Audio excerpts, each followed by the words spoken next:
السلام علیکم. ہائے دوستو، میں ہوں آپ کا دوست محمد بلال اور آپ دیکھ رہے ہیں عجیب دنیا.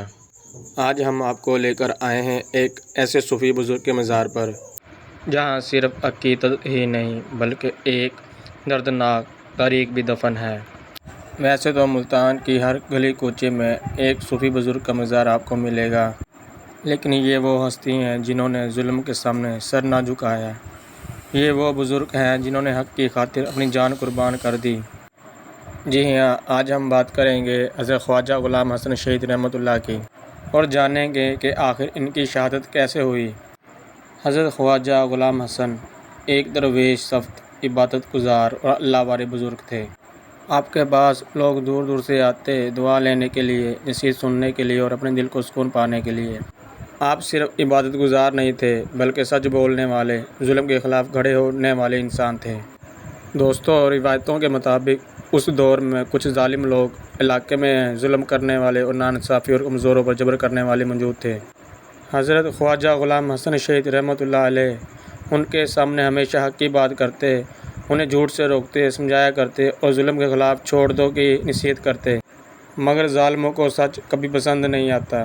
کہا جاتا ہے کہ ایک دن جب آپ ذکر و عبادت میں مصروف تھے، اس وقت دشمنوں نے حملہ کر دیا. آپ نے مقابلہ کیا مگر ہتھیاروں کے سامنے ایک درویش کا جسم زخمی ہو گیا. لیکن دوستو، جسم زخمی ہوا، حق نہیں ہارا. اس حالت میں آپ نے جام شہادت نوش فرمایا. لوگ کہتے ہیں شہادت کے بعد علاقے میں عجیب خاموشی چھا گئی. بہت سے لوگوں نے خوابوں میں آپ کی زیارت کی. کچھ لوگوں نے روشنی دیکھی اور کچھ نے کہا اس جگہ سے خوشبو آتی ہے. اس مقام اور بعد میں آپ کا مزار بنایا گیا جو آج بھی اس مقام پر موجود ہے. آج بھی یہاں لوگ آتے ہیں دل کو سکون کے لیے، دعا کے لیے، مشکلات کے حل کے لیے، روحانی سکون کے لیے، اور سب کہتے ہیں یہاں آ کر دل ہلکا ہو جاتا ہے.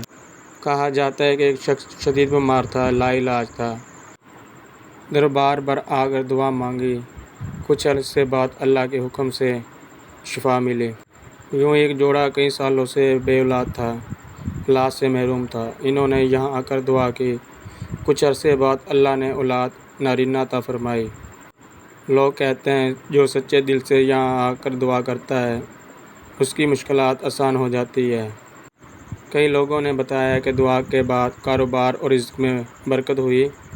حضرت خواجہ غلام حسن شہید رحمۃ اللہ نے ہمیشہ سچ اور حق کا ساتھ دیا. ظلم، جھوٹ اور ناانصافی کے خلاف ہمیشہ آواز اٹھائی. حضرت خواجہ غلام حسن بچپن سے ہی نہایت نیک، خاموش طبیعت اور اللہ والے انسان تھے. کہا جاتا ہے کہ آپ بچپن سے ہی عبادت، ذکر اور تلاوت قرآن پاک میں مشغول رہتے تھے. دنیاوی چیزوں سے زیادہ آپ کا دل اللہ کی محبت سے مشغول رہتا تھا.